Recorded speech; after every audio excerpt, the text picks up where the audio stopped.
Syabab Syam, mengharap syurga, tak lupa dunia.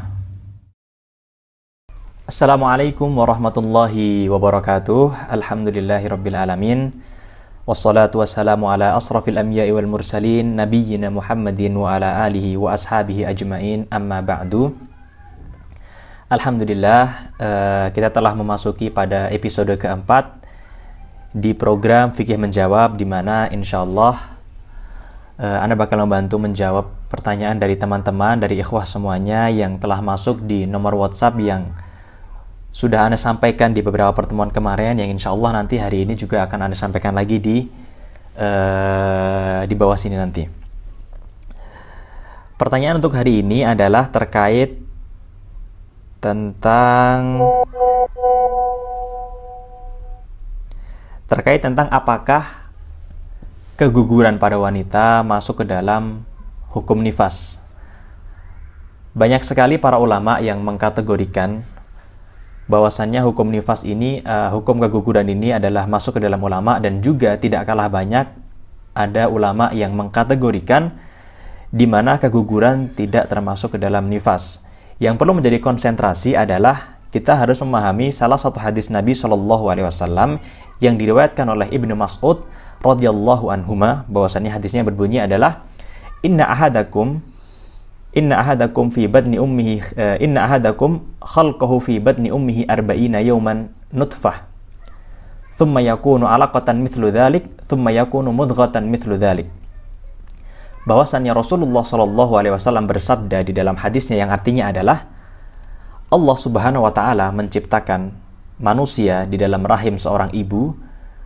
Ada tiga masa, ada tiga fase. Yang pertama adalah nutfah. Arba'ina yauman nutfah. 40 hari janin di dalam rahim ini akan menjadi nutfah. Nutfah itu adalah, kalau kita mengatakan, adalah tahapan pre-embrio. Jadi belum menjadi embrio, namun masih menempel pada dinding rahim. Ketika masuk dalam tahapan ini, maka waktu yang diperlukan oleh seorang janin ini adalah 40 hari untuk kemudian bisa melanjutkan ke sesi selanjutnya atau ke fase selanjutnya yang disebut dengan alaqah. Baru yang selanjutnya adalah mudghah. Alaqah di sini adalah maksudnya masa atau fase embrio. Sehingga di masa ini zigot yang tadinya ada di dalam rahim tumbuh, membelah dan juga membesar. Sehingga untuk menjadi beberapa bagian dari tubuh seorang manusia, untuk kemudian masuk ke dalam tahapan yang selanjutnya adalah mudghah.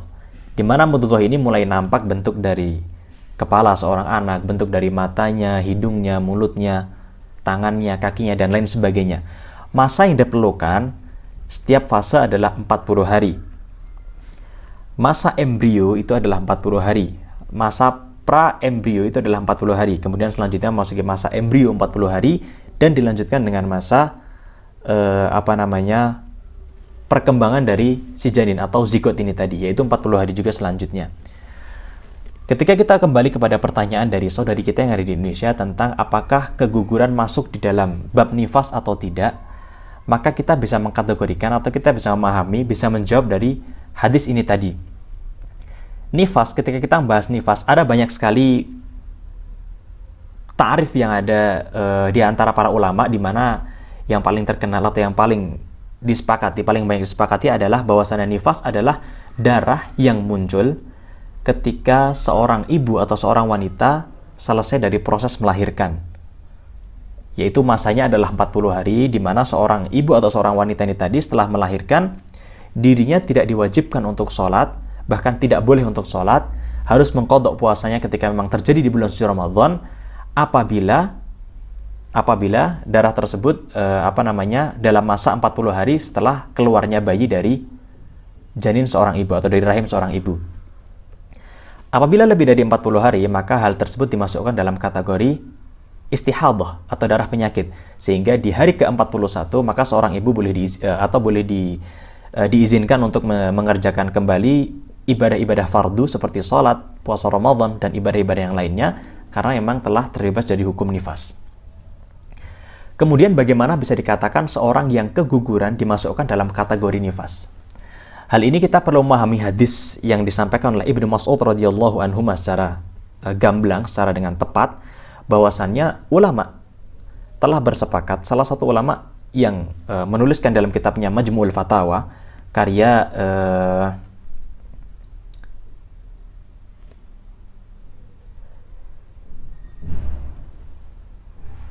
Ibnu Taimiyah, di situ disebutkan bahwasannya seorang wanita yang mengalami keguguran tidak masuk dalam hukum nifas apabila keguguran tersebut atau jatuhnya janin, saqatul janin, ini terjadi pada dua fase pertama, yaitu 80 hari. Di mana fase yang pertama 40 hari, itu adalah masih dalam fase di mana embrio ini masih berusaha untuk pre-embrio, di mana masih berusaha untuk menjadi sebuah embrio, yang mana masih belum ada jasad atau belum ada bentuknya.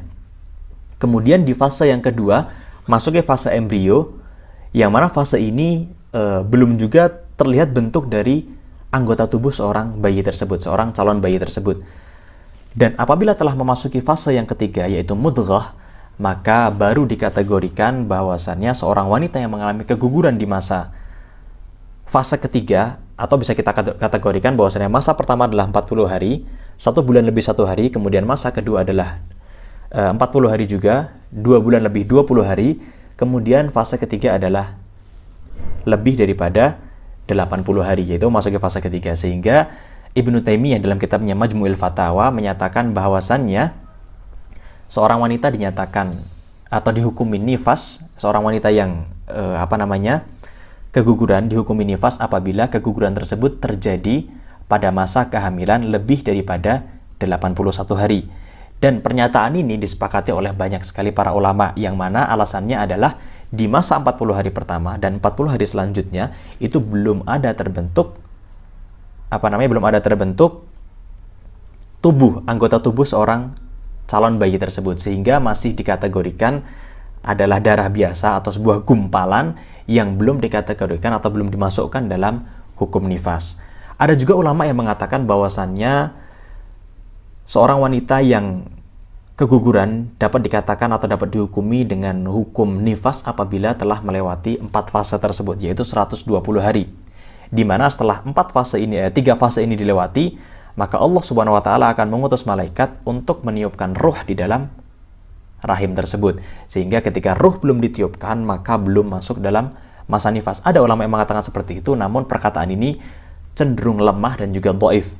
Masih banyak sekali ulama yang sepakat dengan perkataan yang pertama, bahwasannya seorang wanita yang mengalami keguguran saqatul janin itu dihukumi dengan hukum nifas apabila perempuan tersebut terjadi keguguran pada masa kehamilan yang ke-80 hari atau mungkin paling maksimal adalah 81 hari. Sehingga apabila seorang wanita ini mengalami masa keguguran di bawah 81 hari, maka tidak dihukumi dengan hukum nifas.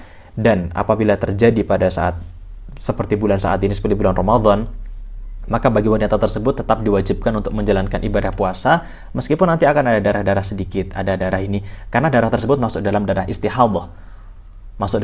istihadah. Hal ini juga masuk dalam ketika ada tindakan dari keguguran tersebut. Banyak sekali wanita yang mengalami keguguran, namun setelah keguguran itu dilakukan tindakan lanjutan, yaitu berupa dibersihkan dinding rahimnya untuk proses kehamilan selanjutnya. Maka setelah proses pembersihan dinding rahim ini, seorang wanita juga akan mengalami pendarahan. Dan pendarahan ini bukan termasuk pendarahan nifas, namun pendarahan istihadah. Kenapa pendarahan istihadah? Istihadah di sini adalah ada organ yang sakit, sehingga pada saat prosesi operasi ringan pada seorang wanita yang tadi membersihkan rahim tersebut, maka ada yang beberapa bagian yang luka, dan merupakan hal yang wajar kita yang mengeluarkan darah, sehingga masih masuk dalam darah istihadah, ranahnya masih ranah darah istihadah dan tidak dihukumi secara nifas. Sehingga bagi perempuan, bagi ibu-ibu, terutama ibu-ibu hamil, perlu sekali untuk memahami hal tersebut, karena masih banyak sekali yang mengkategorikan bahwasannya semua keguguran masuk dalam bab nifas. Karena tidak demikian. Kita harus mempelajari sebuah hukum dari dalil itu berasal dari mulai kata per kata, dari per kalimat, sehingga kita bisa mengetahui kapan masa nutfah, kapan masa alaqah, dan kapan masa mudghah, sehingga kita bisa mengetahui kapan seorang wanita bisa dihukumi nifas ketika terjadi padanya sebuah keguguran. Semoga jawaban ini dapat membantu kita semuanya. Wallahu a'lam bishawab. Wassalamualaikum warahmatullahi wabarakatuh. Syabab Syam, mengharap syurga, tak lupa dunia.